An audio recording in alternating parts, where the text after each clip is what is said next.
மண்டபத்துல எவனோ ஏஜி குத்தத்தை படிக்கிறாள் இருக்காரு இல்லையா நம்ம தற்குறி விஜய், பசும்பொன் முத்துராமலிங்க தேவரை ஏன் வைக்கல? பொண்டாட்டியை விட்டுட்டு வேற ஒரு பொண்ணோட சுத்துறான்னா இத அப்படியே நார்மலைஸ் பண்ணிட்டு இனி வருகிற ஜென்சன் என்ன பண்ணுவான்? தன் கணவர் வேற ஒரு பொண்ணோட சுத்திக்கிட்டு இருக்கான்னு தெரிஞ்ச அந்த பொண்ணுங்க, எங்க அண்ணன் விஜய் அப்படிதாங்க பண்ணாரு, என் புருஷனை அப்படிதான் பண்ணுவான் அப்படின்னு சொல்லுவாங்களா? செருப்பாலேயே அடிப்பாங்களா? தூய சக்தி கிடையாது, ஒரு மாய சக்தி, துரோக சக்தி. எப்படின்னு சொல்றேன் கேளுங்க. ரஷ்யா கூட்டம் தப்பா பேசினா பிரச்சனை இல்ல, தலைவனே தப்பா இருக்கியே. வாங்க வாங்க, எங்க வரீங்க தெரியுது தம்பிங்க. எங்க செங்கோட்டை தான் சொல்ல வரீங்க? செங்கோட்டை அங்க போன உடனே மெமரி லாஸ் ஆயிட்டாரு. எம்ஜிஆர் 2 வச்சு இல்லையா, 4 வச்சு இல்லையா, கருணாநிதி இல்லையாலாம் பேசுவானுங்க. இந்த பேசுற முண்டங்களுக்கு எப்ப தாவேக்கால போய் அவரு தாவி குதிச்சாரோ அப்பவே அவர் வந்து இதுவரை விஜய் தன்னுடைய கட்சி ஆரம்பிச்ச இந்த 2 வருஷ காலகட்டத்துல ஒத்த பைசா சொந்த பணத்திலும் செலவு பண்ணாதவர் தான். நீங்க ஐடி ஃபைல் பண்ணுவார்ல, அப்ப நீங்க கேட்கிற கேள்விக்கு பதில் வரும். சார், தனிப்பட்ட ஒருவர் செய்யக்கூடிய பிழைகள் வந்து எப்படின்னா, ஒரு பானை சோற்றுக்கு ஒரு சோர் பதம் சொல்றீங்க. யாரோ ஒரு மூலையில பண்ணக்கூடிய தவறு யாரோ யாரோ பண்ணா பரவாயில்ல, ரஷ்யா கூட்டம் தப்பா பேசினா பிரச்சனை இல்ல, தலைவனே தப்பா இருக்கிய. நீங்க ஆட்டு மந்தெல்லாம் பாத்திருக்கீங்களா? வாத்து கூட்டத்தை பாத்திருக்கீங்களா? வாத்து கூட்டத்தை கிராமங்கள் எல்லாம், ஏன்னா நகர வாழ்க்கையா இருந்திருப்பீங்க. வாத்து கூட்டம் கிராமங்கள் எல்லாம் ஒரு வாத்து தண்ணிக்குள்ள வயல்ல இறங்குச்சுன்னா மொத்தம் 300 வாத்தம் இறங்கிடும். தலைவன் தப்பா இருக்கான், பொண்டாட்டியை விட்டுட்டு வேற ஒரு பொண்ணோட சுத்துறான்னா இத அப்படியே நார்மலைஸ் பண்ணிட்டு இனி வருகிற ஜென்சன் என்ன பண்ணுவான்? நான் திருப்பி ஒரு கேள்வி மட்டும் கேட்டுறேன். நான் ஒரே ஒரு கேள்வி, இதுக்கு மட்டும் பதில் சொல்லிடுங்க சார். அவர் வந்து பண்ணதெல்லாம் தனிப்பட்ட வாழ்க்கை சார், அதை நான் விமர்சிக்க விரும்பலன்னே கூட வச்சுங்களேன்.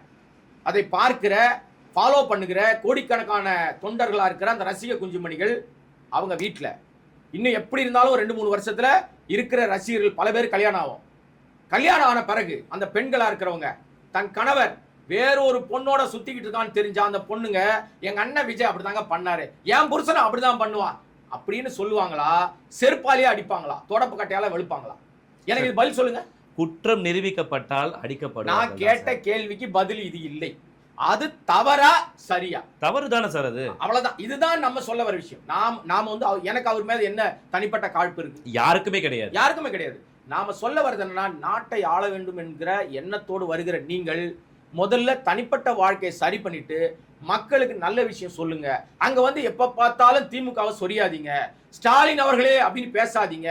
பேசுறது தப்பு இல்ல. திமுகவை திட்டணும்னா தாராளமா திட்டுங்க சார். திமுக தீண்டத்தகாத கட்சி அதெல்லாம் கிடையாது. யார் ஒன்னா எதை ஒன்னா சொல்லலாம், ஆனால் ஆதாரத்தோடு அடிப்படையில உங்களுக்கு சரியான தரவுகளோடு பேசுங்க. மணல் கொள்ளை பத்தி பேசுறீங்க, துப்பு இருக்கா உங்களுக்கு? மணல் கொள்ளை பத்தி பேசுறதுக்கு மணல் கொள்ளை குறித்து சுப்ரீம் கோர்ட், உச்ச நீதிமன்றம், சிபிஐ வழக்கு போகும்போது என்ன சொன்னாங்க? அடிப்படையில முகாந்திரம் இல்லாம வராதீங்க, ஏன்னா அங்க அடிப்படை விஷயமே இல்ல, களம்பு நீண்டு. ஏன்னா ஐஏஎஸ் அதிகாரிகளும் ஐபிஎஸ்லயும் நாங்க கூப்பிட்டு விசாரிப்போம்னு சொல்லும்போது உங்களை விசாரிக்கிறது உங்களுக்கு உரிமை இல்ல. தமிழ்நாடு அரசாங்கம் ஒரு வழக்கு தொடர்ந்துச்சு, அந்த கதை தெரியல உங்களுக்கு? ஏற்கனவே கைவிடப்பட்ட வழக்க அடிப்படையில் ஆதாரம் இல்லாத குற்றச்சாட்டை ஏதோ புதுசா 1000 கோடி ஊழல்னு கண்டுபிடிச்ச மாதிரி இந்த மதுபான வழக்குல போட்டாங்க பாருங்க, அதுலயும் ஆதாரம் இல்ல. அப்ப நீங்க சொல்ற எல்லாமே, ஏன்னா மணல் திருடக்கூடாது, மணல் எடுக்கக்கூடாது, அனுமதியின்றி மணல் எடுக்கக்கூடாதுன்னு திமுக அரசாங்கம் ஜீவோ போடல சார்.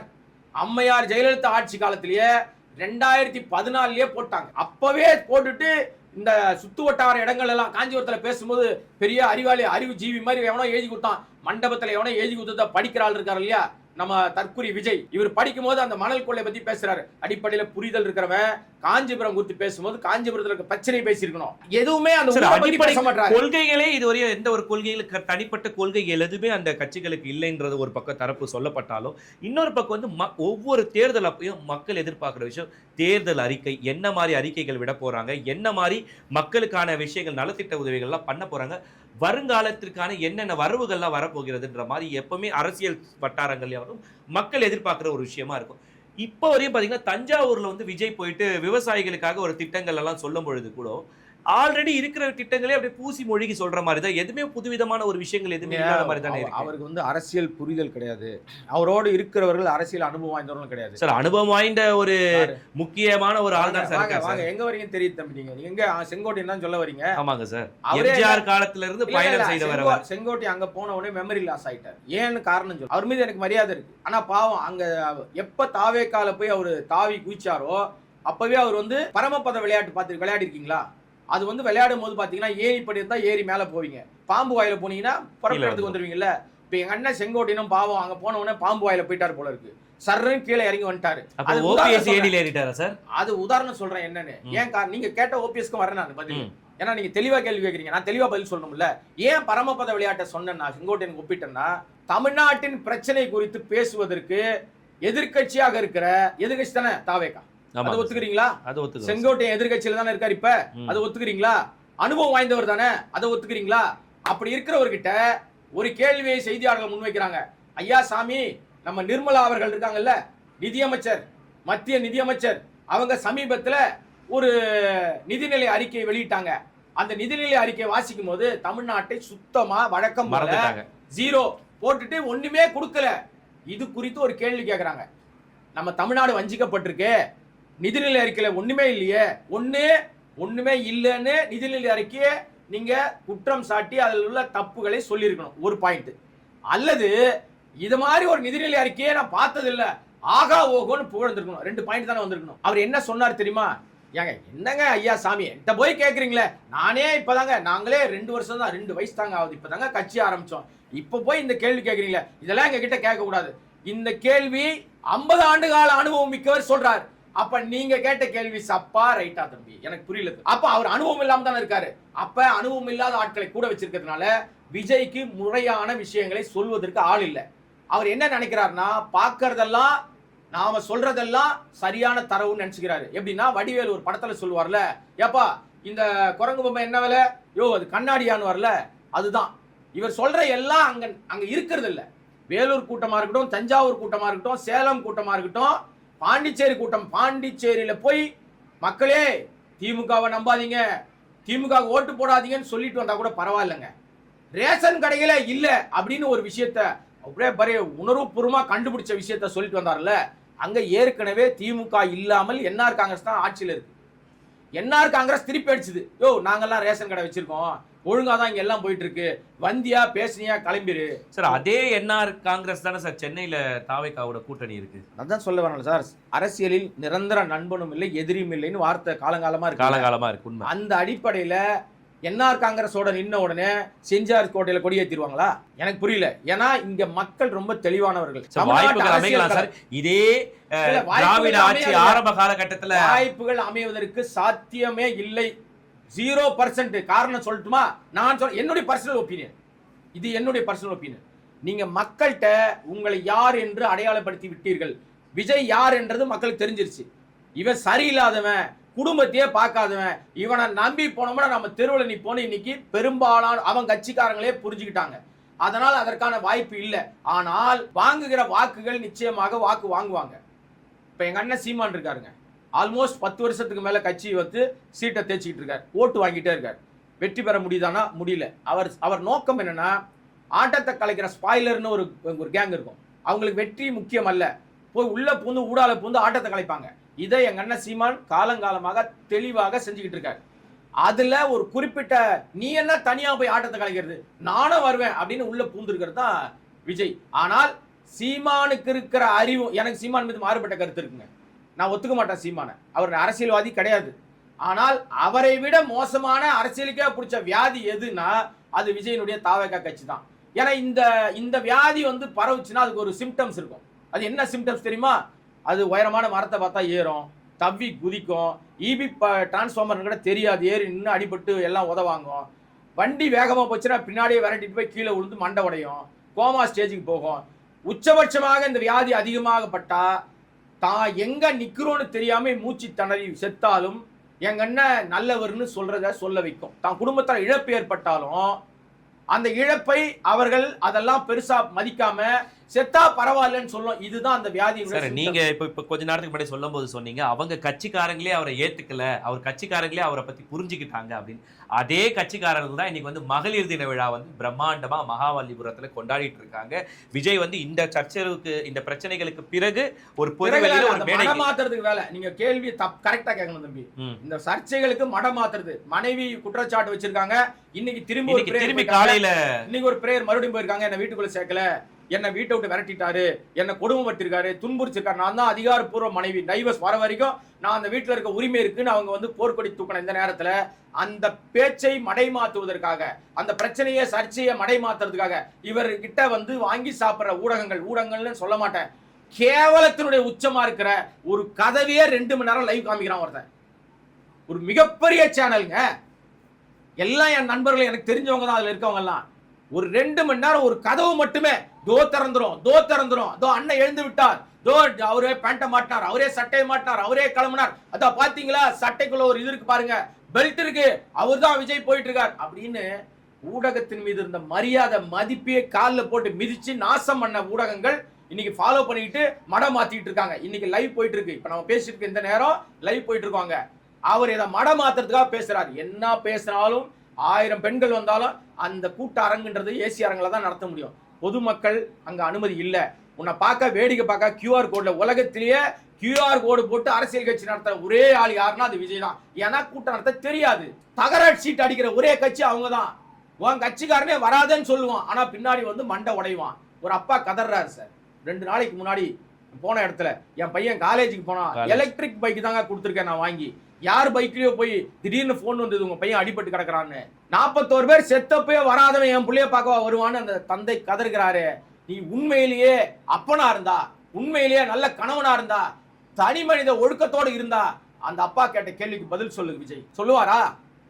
இந்த மேடையில சொல்லுவாரா? இனி வருகிற மேடையில சொல்லுவாரா? சொல்றதுக்கு வாய்ப்புகள் இருக்கு சார். 41 செத்தப்பே போய் பார்க்காத, 41 பேரை போய் பார்க்காததுக்கு காரணம் என்னன்னா கரும்புள்ளி காலத்துக்கும் அரசியலில் தீர்க்கப்படாத கரும்புள்ளி. நீங்களே எல்லாருமே பனையூர் அரசியல் சொல்லி அவர் அதுக்குள்ள உட்கார முடக்கி போட பாக்குறீங்க. எதனால வெளியில வந்து நீங்க வர மாட்டேங்கிறீங்க தம்பி? நாங்க ஏன் முடக்கி போடுறோம்? உன்னை யாராவது வெளியே வரக்கூடாதுன்னு சொன்னாங்களா?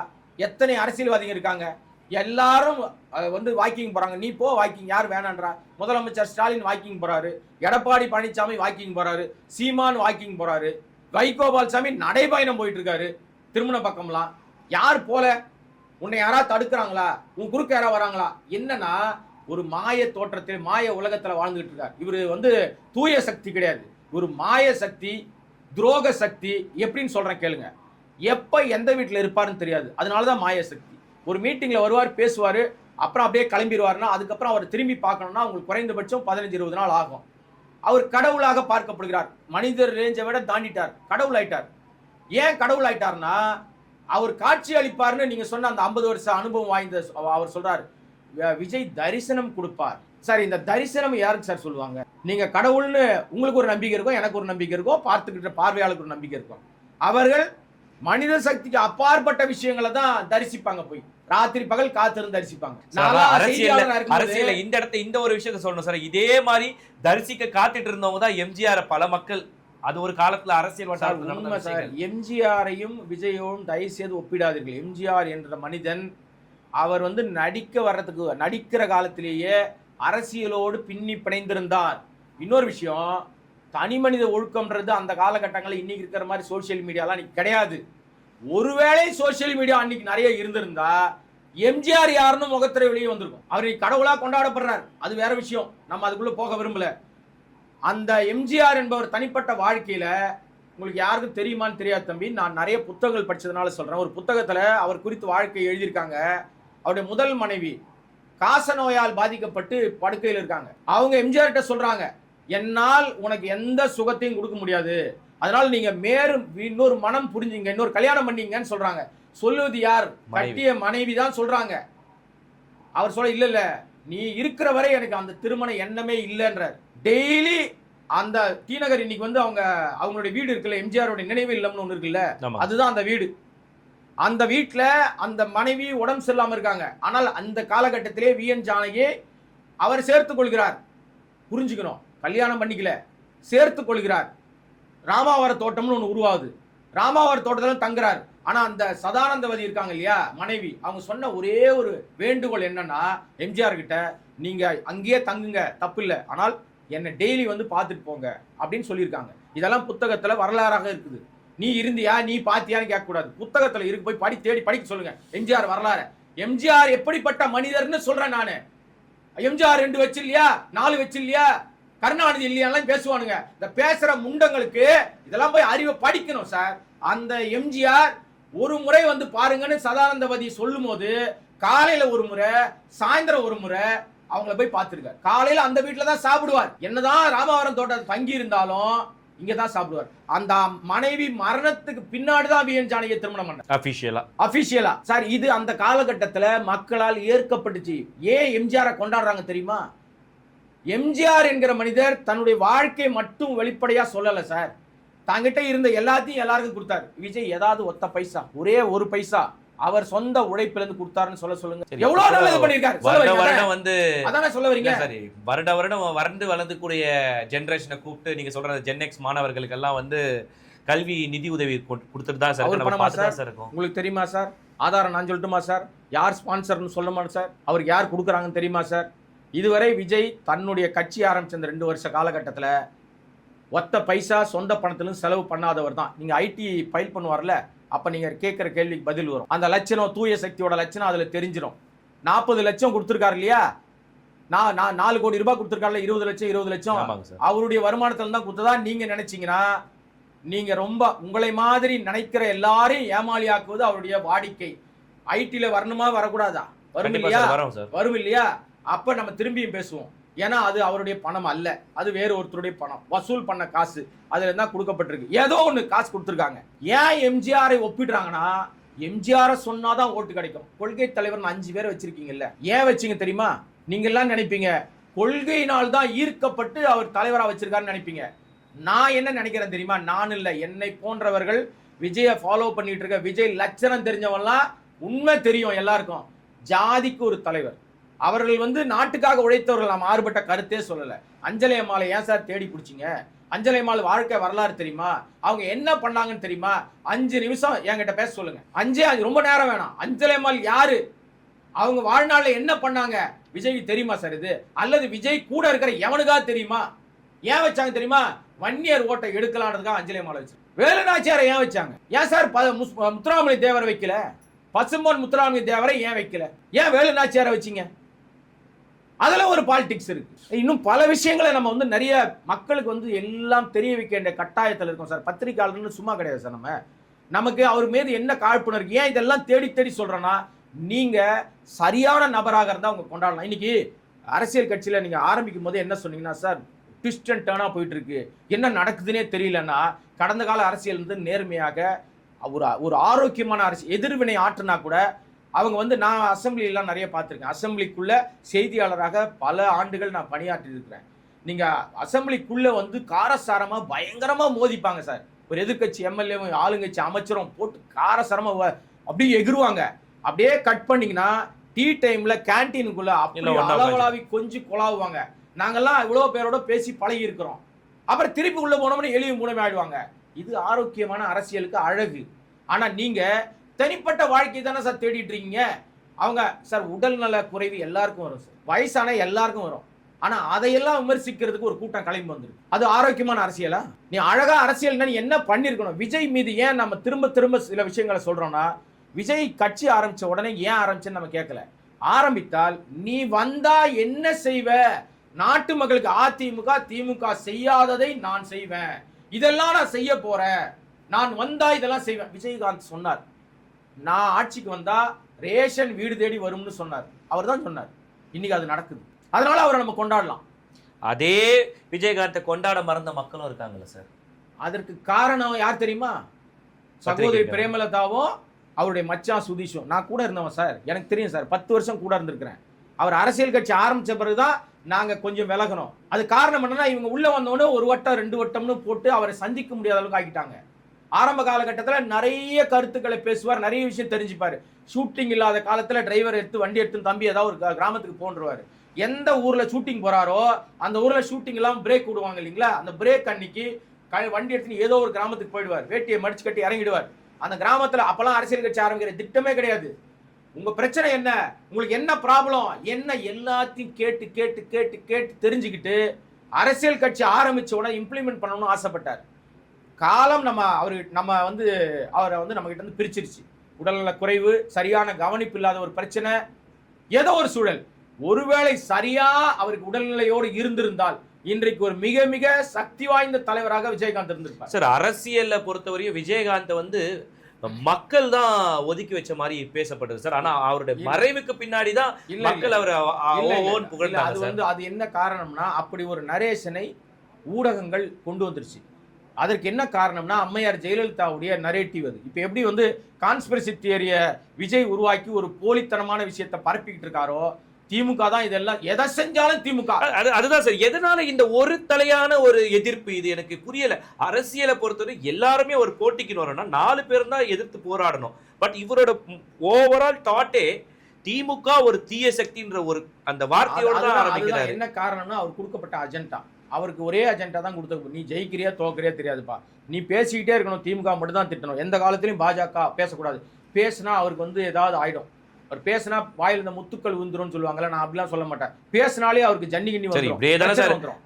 மோடி ஜியை பத்தி ஒரு முதல் மேடையில் அவர் பேசினாரு சார், எதிர்த்து பிஜேபி எதிர்த்து. சார் நான் கேட்க வர கேள்வி வந்து, இப்போ வழக்கமா நீங்க காலத்தை எப்படி பிரிப்பாங்கன்னா, கிமு கிபின்னு பிரிப்பாங்கல்ல, அது மாதிரி கரூர் சம்பவத்துக்கு முன் கரூர் சம்பவத்துக்கு பின் விஜயனுடைய வாழ்க்கையை நீங்க ரெண்டா பிரிச்சிடணும். அரசியல் வாழ்க்கையை கரூர் சம்பவத்துக்கு முன் கூட ஏதோ ஒரு சில இடங்கள்ல பாஜக, மோடி, நரேந்திர தாமோதாஸ் மோடி என்னென்னலாம் சொல்லியிருக்காரு. கரூர் சம்பவத்துக்கு பிறகு அவர் வாயிலிருந்து வராத வார்த்தைகள், டெலிட் ஆன வார்த்தைகள்லாம் என்னன்னா, பாஜக, ஒன்றிய அரசாங்கம், அமித்ஷா, மோடி, நரேந்திர மோடி, விஸ்வகுரு மோடி, பிரதமர் மோடி, இதெல்லாம் வராது. பாசிச பாஜக வரவே வராது. பாயாசம் வரும், பாயாசம் வரும், நல்லாவே வரும். தீய சக்தி திமுக வரும், அதிமுக கூட வராது. சார் அவரு முன் வச்ச அந்த தீய சக்தி திமுகன்ற இதுவே அவருக்கு அகைன்ஸ்டா இப்ப ட்ரோல் ஆயிட்டு இருக்கு சார். நீங்க இந்த தீய சக்தியை வந்து சொன்னது வந்து எம்ஜிஆருங்க. எம்ஜிஆர் தான் சொன்னார். அந்த சொன்ன எம்ஜிஆரே ஒரு காலகட்டத்துக்கு பிறகு அந்த தீய சக்தி நான் தப்பா சொல்லிட்டேன், எங்க அண்ணன் திமுகவும் அதிமுகவும் ஒன்றாக இணைகிற சூழல் வரைக்கும் உருவாச்சு. அதுக்கப்புறம் மறக்க அடிக்கப்பட்டது. ஜெயலலிதா அந்த தீய சக்தி எப்ப கையில் எடுத்தாங்க தெரியுமா? மக்கள்கிட்ட போய் ஜெயலலிதா பேசிய விஷயங்கள்லயே பெரும்பகுதி தனிப்பட்ட அட்டாக் தான் பண்ணியிருப்பாங்க. அது கருணாநிதி தான் பண்ணியிருப்பாங்க, ஸ்டாலினை கூட பண்ணியிருக்க மாட்டாங்க. நல்லா அவர் அரசியல் தெரிஞ்சவங்ககிட்ட கேளுங்க. ஏன்னா அந்த காலகட்டத்தில் தனிப்பட்ட பல பிரச்சனைகள், அதெல்லாம் பொது வழியில பேச முடியாத பிரச்சனைகள் சார். அந்த அடிப்படையில் அந்த ஒரு வார்த்தை மட்டும் எடுத்துக்கிட்டாங்க. ஆனால் ஜெயலலிதாவுடைய ஆளுமை திறனுக்கு ஈக்குவலாக விஜய் ஒப்பிடுவதோ, எம்ஜிஆருக்கு ஈக்குவலாக விஜய் ஒப்பிடுவதோ ஏற்க முடியாத விஷயம்.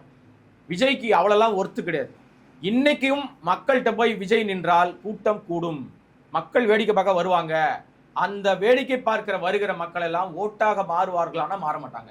ஏன்னா பல கூட்டங்கள் வந்து அவங்கெல்லாம் ஜெயிக்கணும்னா நம்ம நாட்டில் முதல்வர்களாக இருக்க வேண்டிய ஆட்கள் யார் யார் சொல்லட்டுமா? கிங்காங் முதல்வராக இருந்திருக்கணும், வடிவேலு முதல்வராக இருந்திருக்கணும், நயன்தாரா முதல்வராக இருந்திருக்கணும், சன்னி லியோன் முதல்வராக இருந்திருக்கணும். ஏன்னா இவங்களுக்கெல்லாம் கூடாத கூட்டமா சார் விஜய்க்கு கூடுது. நீங்க இப்ப எடுத்து பாருங்க, எல்லா இடங்களிலும் அந்த போகிற அந்த 5000 பேர் 10,000 பேர் இவ்வளவுதான் வராங்க. அதை தாண்டி வரல. லட்சக்கணக்குன்னு இவங்க சொல்லிப்பாங்க. மதுரை மாநாட்டில் எத்தனை லட்சம் வந்தாங்க?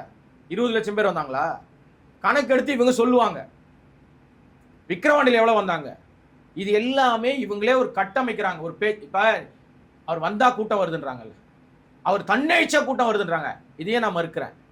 இதுவும் போய் பித்தலாட்டத்தினுடைய வடிவம்னு சொல்றேன். நான் எப்படின்னு சொல்றேன். அந்த கேள்வி நீங்க போறதுக்கு முன்னாடி நானே பதில் சொல்லிடுறேன். ஏன்னா இவர் எங்க வீட்டுல இருந்து வெளியே வந்தாலே கூட்டம் கூடிடுது சார் அப்படின்னு சொல்றாங்க இல்லையா? இவர் வீட்டுல இருந்து வெளியில வந்துட்டார். எங்க வராருன்னா 41 பேரை காவு வாங்கிட்டு அவங்க எல்லாம் வந்து ஆறுதல் கொடுக்கும். உலகத்திலேயே யாரும் செய்யாத ஒரு சாதனை. இழவு விழுந்தவன் வீட்டுக்கு போய் தான் ஆறுதல் சொல்லுவாங்க. இவர் வீட்டு பக்கத்திலேயே அவங்களை கூப்பிட்டாரு இல்லையா? அன்னைக்கு ஒரு வீட்டுல இருந்து அந்த ஹோட்டல் போற வரைக்கும் ஒரு ஈ காக்கா கூட பின்னாடி வரல. ஏன் வரல? தன்னெழுச்சி கூட்டம் எங்க போச்சு? அப்ப ஒரு பாயிண்ட். 2வது பாயிண்ட், பல உதாரணம் சொல்லலாம். சமீபத்தில் ஜெகன்மோகன் ரெட்டியோட உறவினர் கல்யாணம் சென்னையில் ஒரு நட்சத்திர ஹோட்டல் நடந்துச்சு. ஒரு ஈ காக்கா வரல. தயாரிப்பாளர் சிவா அவர் வீட்டு கல்யாணம் எக்மோர் கிட்ட நடந்துச்சு. நானும் அந்த திருமணத்துக்கு போயிருந்தேன். ஒரு ஈ காக்கா வரல. தனியா வந்தது தெரியாம போனது தெரியாம போயிட்டார். இப்போ ஒரு திருமணம் ஜோடி போட்டு வந்தார் ஒரே கார்ல. பழைய பீஸ் ஒன்று காரை சொல்றேன். அந்த கார்ல வந்து இறங்கினார். ஒரு ஈ காக்கா வரல. தன்னெழுச்சி கூட்டம் எங்க சார் போச்சு? அப்ப இந்த கூட்டம் எல்லாம் திட்டமிட்டு அண்ணன் கிளம்புறார், அண்ணன் கிளம்புறார், அண்ணன் கிளம்புறார், அண்ணன் வரார் வழி விடுன்னு சொல்றது இருக்கு இல்லையா? இவங்க நரேட்டிவ் செட் பண்றதுக்காக கூட்டத்தை திரட்டுறாங்க. எத்தனையோ ஆடியோக்கள் வந்திருக்கு. உங்க வந்தா ஒரு பெரிய கூட்டம் வருதுன்னா நீங்க எங்க போனாலும் வரணும். சரி, இன்னைக்கு கூட காலையில ஒரு ஆடியோ ஒன்று ரிலீஸ் ஆகி போயிட்டு இருக்குது. அதை பத்தி கொஞ்சம். அதுதான் சொல்ல வரேன். அது அந்த கண்ணீர் சோகம்லாம் இனி இந்த கூட்டம் முடிஞ்ச பிறகு தானே அதை பத்தி பேசணும் நம்ம. இப்ப நரேட்டிவ் எப்படி செட் பண்றாங்க பாருங்க. இதெல்லாம் செட்டப் தான் சார். நான் நிஜமாவே கூட்டம் வரும் சார். ஒரு நடிகர் இப்ப திடீர்னு ஒரு ஊருக்கு வராருன்னு வச்சுங்களேன், ஒரு நடிகர். ஆகா நம்ம ஊர் இந்த ஸ்கிரீன்ல பார்த்து வந்திருக்காரு நம்ம ஊருக்கு, போய் நம்ம பார்க்கலான்னு ஆர்வத்துல வருவாங்க. ஆனா விஜய் இப்ப வராருனாவே கொஞ்சம் உஷாரா வராங்க. போனா நசி கொண்டுருவானுங்கப்பா அந்த கூட்டத்துல. இவங்களுக்கு எந்த அடிப்படை அறிவுமே இல்லை. ஒரு குழந்தை உழுந்துருச்சு நம்ம முன்னாடினா நம்ம கால் வைக்குமா சார்? நீங்க மாடுங்களை பார்த்துருக்கீங்களா? மிருகங்களை பார்த்துருக்கீங்களா? மிருகங்கள் வந்து அவ்வளவு நேர்த்தியா இருக்கும். ஒரு மனுஷன் ஜல்லிக்கட்டுல உழுந்துட்டானா அவனை மிதிக்காது சார், தாவி கூச்சி போகும்.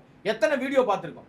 மிருகத்திற்கு அறிவு கூட உனக்கு இல்லைன்னா உன்னை தற்கூரின்னு சொல்லாம வேற என்ன சொல்றது? அது என்ன ரீசன்னா, பெரும்பாலான ஊடகங்கள் இன்றைக்கு விலை போய்விட்டது. அதனால ஊடகம் இந்த நான் சர்வேயை நம்ப மாட்டேன். சர்வே எடுக்கிறத நான் நம்ப மாட்டேன். ஏன்னா ஒன்னு நம்புவேன். என்ன நம்புவேன்னா, சின்னங்களுக்கு மீதான ஒரு மதிப்பு மரியாதை எந்த காலத்திலும் குறையாது. நீங்க எம்ஜிஆர் கண்டுபிடிச்ச அந்த ரெட்டலை, எம்ஜிஆர் மறைவு, அதுக்கப்புறம் ஜெயலலிதாவும் மறைவு. ஆனாலும் ரெட்டலைக்கு இருக்கிற மதிப்பு மரியாதை எல்லா காலங்களிலும் இருக்கும். அதிமுக ஓட்டு போடுறோம், அதிமுக தான் ஓட்டு போடுவோம், மாத்தி போட மாட்டான். அதே மாதிரி உதயசூரியன், அண்ணா கண்ட உதயசூரியன், கருணாநிதி கண்ட உதயசூரியன், இன்னைக்கு முத்துவேல் கருணாநிதி வச்சிருக்கிற உதயசூரியன், அதன் மீதான மரியாதை மதிப்பு எந்த காலத்திலும் ஒழியாது. சூரியனுக்கு தான் ஓட்டு போடுவாங்க. இந்த ரெண்டு கழகங்கள் தான் இன்னைக்கு மக்கள்கிட்ட பெருவாரியான ஆதரவை பெற்றிருக்கிறது. அதை தாண்டி அவர்கள் வைத்திருக்கிற கூட்டணி பலம். இங்க தமிழ்நாட்டை பொறுத்த வரைக்கும் சார் 40% மேல வாக்குகளை யார் வாங்குறாங்களோ அவங்க தான் வெற்றி பெற முடியும். 40% மேலதான் வாங்கணும். நம்மால் சொல்றாரு 30% எனக்கு ஓட்டு வந்துருச்சுன்றாரு. 8 கோடி வீட்லயும் என் ஓட்டு இருக்குன்றாரு. 8 கோடி வீட்லயும் ஓட்டு இருக்குன்றாரு. ஆனா அவர்கிட்ட எவ்வளவு பேர் இருக்காங்க அப்படின்னா, 234 தொகுதிகளுக்கு வேட்பாளர்களே இல்ல, தேடிட்டு இருக்காங்க. 50,000 மனு வித்தாங்க. எவ்வளோடா திரும்பி வந்துச்சுன்னா 50 மனு கூட திரும்பி வரல. 100 மனு வந்ததா சொன்னாங்க. பட் ஆனா எல்லாரும் நியமிச்சிட்டாங்கன்ற மாதிரி சொல்லப்படுது சார். அரசியல் வட்டாரத்துல நியமிச்சிட்டாங்க எல்லா தொகுதிக்கான வேட்பாளர்கள் வாங்கிட்டு வந்து எல்லா தொகுதியிலும் போடல. எனக்கு தெரிஞ்சு ஒரு 30-40 தொகுதிக்கு ஆட்கள் இருக்காங்க. அங்க எல்லார்ட்டையும் பணம் வாங்கியிருக்காங்க. நேர்மையாளராக இருந்தா உனக்காக போஸ்டர் ஓட்டினவன், உனக்காக வந்து காலங்காலமாக வந்து 200 ரூபா டிக்கெட்டை 2000 ரூபா கொடுத்து வாங்கி படம் பார்த்து விசில் அடிச்சவனை தான் நீ வேட்பாளர் ஆக்கி இருக்கணும். நியாயப்படி அவனுக்கு தான் கட்சி பதவி கொடுத்துருக்கணும், மாவட்ட செயல் ஆக்கி அழகு பார்த்துருக்கணும். ஆனா அங்க யாருக்கும் அப்படி பதவிகள் வழங்கப்படலை. பணம் கொடுத்தா பதவி. இன்னைக்கு அவங்க கட்சியில சுத்தி இருக்கிற எல்லாரும் வேற கட்சியில இருந்தவங்க தான். இங்க வந்தா வாஷிங் மிஷின்ல போட்டு வெளுத்துருவாங்க போது பாஜக மாதிரி. எவ்வளவு ஊழல் பண்ணாலும் அங்க போய் சேர்ந்துட்டா அவங்க வந்து நார்மல் ஆயிடுவாங்க சார். கள்ள உறவே நார்மலைஸ் பண்ற குடும்பம் தானே சார், கூட்டம் தானே சார் இது. அதனால அங்க போனா நிர்மல்குமார் எங்க சுத்தி வந்தவர், ஒரு RSS பேசிக் RSS காரர். அவர் எல்லா கட்சியிலையும் சுத்திட்டு இங்க வந்திருக்காரு. யார் நம்ம செங்கோட்டையன் 50 வருஷம் எங்கேயோ இருந்துட்டு இப்ப போய் சேர்ந்திருக்காரு. நாஞ்சிலார் இல்லாத கட்சியே கிடையாது, அங்க போய் சேர்ந்திருக்காரு. அந்த ஓலாமணி ஏதோ ஒரு மணி ஒருத்தருக்காரு பாருங்க, லயோலா மணி, அவரு ஏற்கனவே 2-3 கட்சியில இருந்தவர் தான். எனக்கு நல்ல நண்பரா இருந்தவர் பிலிக்ஸ் ஜெரால்டு. தப்பிச்சு அங்க போய் சஞ்சம் அடைஞ்சிருக்காரு. ஏன்னா அவர் மீது ஏகப்பட்ட பிரச்சனை இருக்கு. அவர் ஏற்கனவே ஒரு ஆளோட இருந்தவர். அது வந்து காசு வாங்கிட்டு பேசக்கூட வாடகைக்கு ஒரு ஆள். இந்த சங்கர் அதுக்கு முன்னாடி ஒண்ணு வரும், சவுக்கு தோப்புல வேலை பார்த்தேன்னு சொல்லுவாரு. என்னை பொறுத்த வரைக்கும் அது சாக்கடை. ஏன் சொல்றேன்னா, அந்த குழந்தை மரணத்தை கொச்சைப்படுத்தின கும்பல் இது. கள்ளக்குறிச்சி குழந்தை மரணம் அதெல்லாம் வாழ்க்கையில மறக்கவே முடியாத சம்பவம். அந்த பெற்றோரை, அந்த பெண்மணியை, அந்த தாயை அசிங்கப்படுத்தி அவமானப்படுத்தின கும்பல் இது. அவங்க எல்லாம் தப்பிக்கிறதுக்காக இன்னைக்கு போய் இந்த இடத்துல தஞ்சம் அடைஞ்சிருக்காங்க. இவங்க எல்லாம் வந்து அரசியல்ல தூய்மையானவர்களா? இவங்களை வச்சுதான் தூய சக்தி வந்து வேலை பார்க்க போதா? அதனால மக்கள் தெளிவா இருக்காங்க. நாட்டு மக்கள் யாரை எந்த இடத்துல உட்கார வைக்கணும் அவங்களுக்கு தெரியும் சார். சார் விஜய் வந்து இத்தனை தொகுதிகள் இருக்கும்போது வட சென்னையை தேர்ந்தெடுத்திருக்காரு அப்படின்னு சொல்றாங்க. அரசியல் வட்டாரத்தில் பெரம்பூர் தொகுதியில நிக்க போறாரு அப்படின்ற வார்த்தை சார். அப்பதான் சார், ஏன்னா பெரம்பூர் ஏன் சூஸ் பண்ணிருப்பாங்கன்னு நான் என்னுடைய அரசியல் அனுபவத்துல சொல்றேன்னா, அங்க வந்து பெரும்பான்மையான மக்கள் வந்து யாருன்னா கிறிஸ்தவர்கள், அப்புறம் வந்து இஸ்லாமியர்கள் அதிகமாக அங்க இருக்காங்க. சிறுபான்மையர் வாக்கு அதிகமா இருக்கும்னு நினைச்சுக்கிட்டு அங்க வராரு. அங்க வந்தாதான் தெரியும் அவருக்கு. விஜய் சென்னையில தான் தேர்ந்தெடுத்து நிப்பார். நீங்க பெரம்பூர் எனக்கு தெரியல, சென்னை சுத்தி இருக்கிற இடத்துல தான். ஏன்னா அவருக்கு வந்து காலையில எந்திரிச்சாருன்னா, காலை என்பது அவருக்கு 12 மணிக்கு மேலதான். காலையில எந்திரிச்சாருன்னா 6 மணிக்குள்ள வீட்டுக்கு போய் அடைஞ்சிடணும். 6 மணிக்கு மேல அவர் கை காலை உதறணுவாங்க. நான் சொல்லல சார், வெளியில சொல்ற தகவல். என்ன இருட்டுல கண்டா பயம் அவருக்கு, தனியா போக பயம். அதனால அவர் சென்னையில தான் இருப்பார். வெளியூர் போனா வந்துருவார். பாத்திருக்கீங்களா நீங்க? ஒரு நாள் பிரயாணமா தான் இருக்கும். எந்த ஊர்லயும் தங்க மாட்டார். சேலம் போனா கூட உடனே விமானத்துல தனி விமானத்துல தான் வருவார். பயணிகள் விமானத்தை பயணம் பண்ண மாட்டார். அலர்ஜி. பயணிகளை பார்த்தா, கூட்டத்தை பார்த்தா அலர்ஜி. இன்னைக்கு வந்து முத்துவேல் கருணாநிதி ஸ்டாலின் சொல்லக்கூடிய ஒரு மிகச்சிறந்த முதல்வராக தன்னை அடையாளப்படுத்திக்கிட்டு இந்திய அளவுல அவருக்கான ஒரு இடத்தை தக்க வச்சுக்கிட்டு இருக்கிற அவர் வந்து பயணிகள் விமானத்தால் தான் போறார். எடப்பாடி பழனிசாமி பயணிகள் விமானத்தால் தான் போறார். மக்கள் பார்வையை விட தாண்டி இவர்கள் அதுக்கு மேல உச்சத்துல இருக்காங்க. உயரத்துல இவங்கெல்லாம் கீழே குனிஞ்சு தான் பார்க்கணும். அதனால தனி விமானம். இந்த தனி விமானத்துக்கு காசு எங்கிருந்து வருது? அதெல்லாம் ரொம்ப தவறான கேள்வி. இந்த கேள்வியெல்லாம் யாரும் கேட்டக்கூடாது. இவங்க கூட வரவெல்லாம் பாரு யாரு பாருங்க. இப்ப அந்த என்ன கல்லூரி, அது ஒரு கல்லூரியில கூட்டம் போட்டாங்க, JPR கல்லூரி. அந்த கல்லூரியில ஒரு அரங்குக்குள்ள கூட்டம் போட்டாங்கல்ல, அவர் ஏன் வந்து தாவேகாக்கு ஆதரவு கொடுக்குறாருன்னு தெரியுமா உங்களுக்கு? திமுக ஏன் எதிர்க்கிறாங்க தெரியுமா உங்களுக்கு? சமீபத்துல 2000 கோடி ரூபாய் மதிப்புள்ள நிலத்தை ஆக்கிரமிச்சு வச்சிருக்காங்கன்னு அவங்க கிட்ட இருந்து நிலத்தை வந்து கைப்பற்றுறாங்க. அரசு கைப்பற்றி இருக்கு. இன்னொரு விஷயம், 12 பேரை கொண்ட காலேஜ் தான் அது. அந்த கட்டடம் கட்டும் போது வடமாநில தொழிலாளர் மண்ணோடு மண்ணாக இதுவரைக்கும் அவங்களுக்கு எந்த இழப்பீடும் வழங்காத உத்தமர்கள் தான் அவங்க எல்லாம். இந்த மாதிரி பூரா போற இடத்துல எல்லாம் ஆளை கொள்ற ஆளோட தான் கூட்டணி வச்சிருக்காரு. எந்த கூட்டணின்னு பாருங்க. இந்த கூட்டணி பூராவும் கொலகார கூட்டணியா தான் இருக்கு. அப்ப இவர்களை மக்கள் அடையாளம் கண்டுப்பாங்க. நாம வந்து ரொம்ப கஷ்டப்பட வேண்டியதே இல்லை சார். நம்ம செய்ய வேண்டியது என்னன்னா, விஜய் யாருன்னு வெளியே சொன்னாலே போதும். ஒரு நாள் சொன்னா பத்தாது. நம்ம ஆட்களுக்கு கொஞ்சம் கஷ்டம். எல்லாம் தெளிவான இருக்கிறவங்க பிரச்சனை இல்லை. ஜென்சி கூட்டத்துக்கு சொல்லிக்கிட்டே இருக்கணும், உரைச்சிட்டே இருக்கணும். அப்பதான் உங்களுக்கு புரியும். அதனால வருகிற தேர்தல் உண்மையிலேயே ரொம்ப டஃப்பா இருக்கும், ரொம்ப டஃப்பா இருக்கும். ஆனால் நிச்சயமாக கண்டிப்பாக வெற்றி என்பது மக்கள் விரும்புகிற ஆட்சியாக தான் இருக்கும். விஜய் நினைச்சிட்டு இருக்காரு நம்ம தான் முதல்வர் நினைச்சிட்டு இருக்காரு. சரி, அவர் நினைக்கிற விஷயத்த அது கனவுலையாவது முதல்வராக இருந்துட்டு போட்டோம். அதனால யார் வர போறான்னு இப்ப ஏன் நம்ம சொல்லுவோம். கண்டிப்பா சார், நீங்க சொன்ன மாதிரி எதிர்பாராதே எதிர்பாருங்கள், மக்கள் தீர்ப்பே மகேஷன் தீர்ப்பு தான். கண்டிப்பா அந்த எதிர்பார்ப்போட நம்ம காத்துட்டு இருப்போம் சார். நன்றி சார். நன்றி.